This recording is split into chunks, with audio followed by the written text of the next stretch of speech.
Hello there, my name is Sixo, but more on that later as I've been thinking a lot about Rise of the Beasts recently. In fact, I'm really quite extraordinarily excited for the upcoming 2022 film, although that doesn't necessarily seem to be the purveying mood I'm seeing online. Like, I get that maybe people are a little bit skeptical because, after 14 years of live-action Transformers films, I'm sure we can generally agree that it hasn't all been great. I am directly below! Enemy scrotum!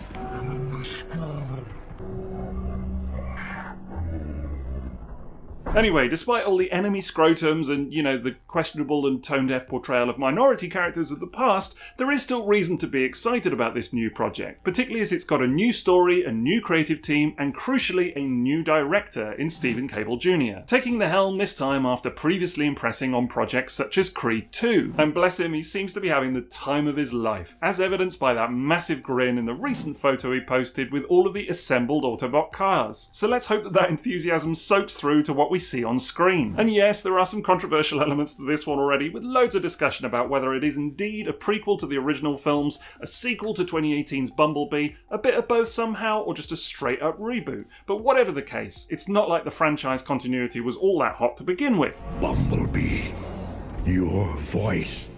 I have not heard it since Cybertron fell.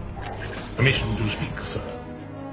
Permission granted, old friend. You speak now? That's not even the worst of it, man. Anyway, some fans are also a little bit worried about the style of the thing, particularly as I think a lot of people really appreciated the way that Bumblebee swung so close to the franchise's roots, by having a ton of iconic characters looking very close to their G1 selves, and just generally feeling a lot more like the classic Transformers series than anything we'd seen in live action thus far. So then of course, when people see a vehicle mode typically associated with a fan favourite Autobot now being given the identity of another character who commonly turns into a Formula 1 race car, then it's all cats and dogs living together. Wait, is that why it's called Rise of the Beasts? Joking aside, I do understand some of the nervousness, although for my part I don't really care what they do with the storyline or the characters as long as the film is good. Seriously, do whatever you want.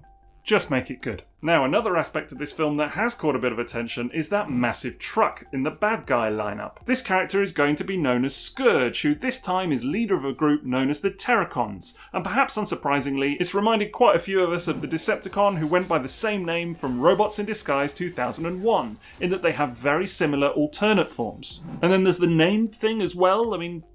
What else do you need? Anyway, this isn't the first Scourge toy in Transformers, as we'd already had the name used for a flying bar of soap and a giant insect by this point. But that hasn't stopped this particular character becoming a bit of a fan favourite in the 20 years or so since he first appeared. Now, of course, he was only called Scourge in the Hasbro line, as in Japan, he was known as Black Convoy, a name now synonymous with a string of repaints that simply must be added to every time there's a new Optimus Prime toy in the offing. I don't make the rules. However, as much credit as the Takara Car Robots figure gets for popularising the idea of an evil black and teal clone of the heroic Autobot leader, it's actually not the first time that it happened. So today we're going back one step further to the Beast era of Transformers, Rise of the Beasts, and taking a look at where it all began. This is Beast Wars 2nd Black Lio Convoy. Takara's Black C-16 repaint was released in 1998 as a Japanese Toys R Us exclusive and represents a dark version of the heroic Maximal leader. This is Black Lio Convoy. Released concurrently with the original Beast Wars 2nd Lio Convoy toy, this distinctive repainted version brings an entirely different vibe to the proceedings, standing out from a lot of Beast Wars figures at the time. It recreates all of Lio Convoy's features and gimmicks, including that rather stunning beast mode, making this release a real showstopper with plenty of play value to boot. However, this version is also notable for being the very first example of a black version of a heroic convoy character, something that has of course become a true staple of the Transformers toy line ever since. In this case, Black Lio Convoy is very specifically a direct copy of the Maximal leader, with the accompanying cartoon even referring to him as Copy Convoy in the script over the toy's given name. In this story, the Maximals inadvertently create the twisted copy of their commander using a mysterious machine, although they're soon surprised to find that he possesses all of Lio Convoy's abilities and knowledge, but none of the morals. Copy Convoy in turn creates black versions of the other Maximals as well, sadly none of which were ever realised in toy form, although come the end of the episode, of course it's the originals who have won the day. What's intriguing about Black Lio Convoy's one on-screen appearance is how the cartoon inverts the Beast Mode colour scheme to have lighter grey skin with a black mane, although the robot mode at least appears very accurate to the toy. It's also interesting to see what a different take this episode presents on the typical evil Optimus idea, coming at a time before the concept of Black Convoy repaints was all too well established as it is now.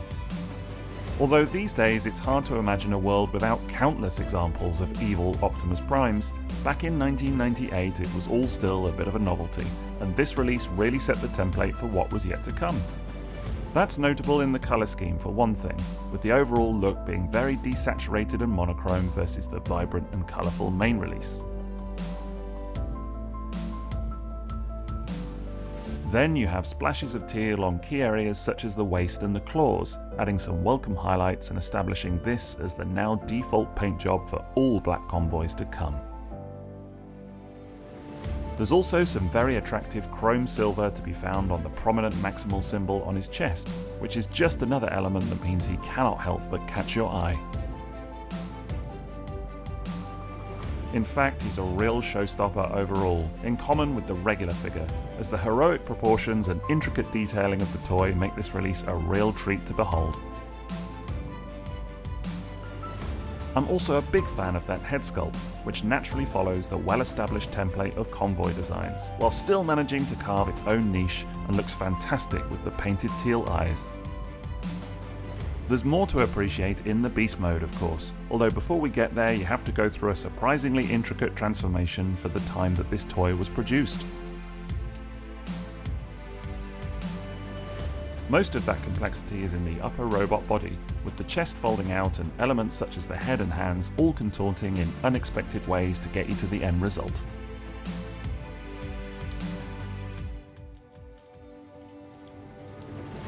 It can be a little bit of a fiddly process to get everything in place, particularly with how the arms stuff up inside the lion body, but once you're done it all feels very secure and looks surprisingly tidy. He's ready to roar. I honestly think the resulting Beast Mode is one of the absolute best of the era, looking exceptionally menacing and capturing a real presence in hand on account of its surprising size. Again, the teal paint applications really make this desaturated colour scheme come together nicely, providing a tiny pop of vibrancy to the otherwise uniform black and grey.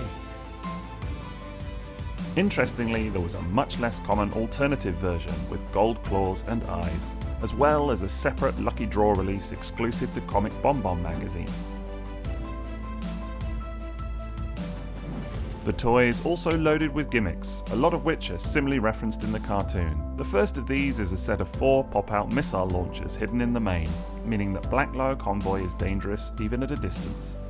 The main has more going on though, as if you flip up 4 panels on all sides, then pressing a button on top of the Beast Mode head will activate a spinning attack gimmick, known in the animation as the Lion Typhoon. Next is a set of pop-out claws, which look rather menacing, although of course they do make the toy rather hard to stand up once they've been activated. And last but not least, there's another hidden button atop the Beast Mode head, with this one activating an opening mouth gimmick, revealing a savage set of teeth and a striking painted red tongue. In the robot mode, the 2 top missile launchers from his main can now be pegged into his hands should you wish, and the other ones deployed from the sides of his forearms, giving Black Lio Convoy some considerable firepower. Should you prefer, then he can still make use of the Lion Typhoon attack, or indeed his claw weapons, which now pop out from underneath the arms in a surprise attack against would-be opponents.